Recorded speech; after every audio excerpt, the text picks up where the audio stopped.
These tiny balls of tissue are opening a new window into the human brain. They're clumps of living cells that make up the cerebral cortex, which plays a key role in memory, thought, and language. It's essentially providing us another tool in the arsenal of tools that we have for studying the brain. Instead of relying on animal tissue, researchers at Stanford University are growing brain parts from the skin cells of people with neurological disorders. Which shows They're using the cell structures to study the biological roots of autism and schizophrenia in hopes of developing new treatments. We're not trying to make an entire brain.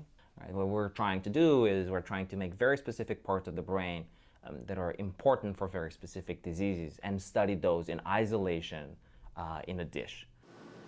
At the University of California, San Francisco, Dr. Arnold KRIEGSTEIN and his colleagues are growing brain cells from patients with severe neurological disorders like microcephaly, which results in abnormally small brains. Those of us studying nervous system disorders had to model them in animals, but now we can actually model them using human cells from patients who actually have the actual disease.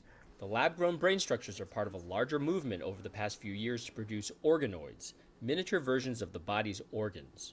So something is wrong with this cell. Scientists are able to take a person's skin cells and turn them into stem cells that can grow into any type of cell in the body. These are remarkable models for studying human diseases and will hopefully open up new targets for therapy and create a better understanding of some of these profound disorders. But these cerebral organoids are far from fully functioning brains. For one thing, they lack a blood supply, which limits their growth. Tiny little bits of brain, I think, don't raise any serious questions. A little brain organoid is not going to be sitting back thinking, who am I, where am I, why am I here? Researchers may face some ethical questions down the road as they grow more complex brain structures.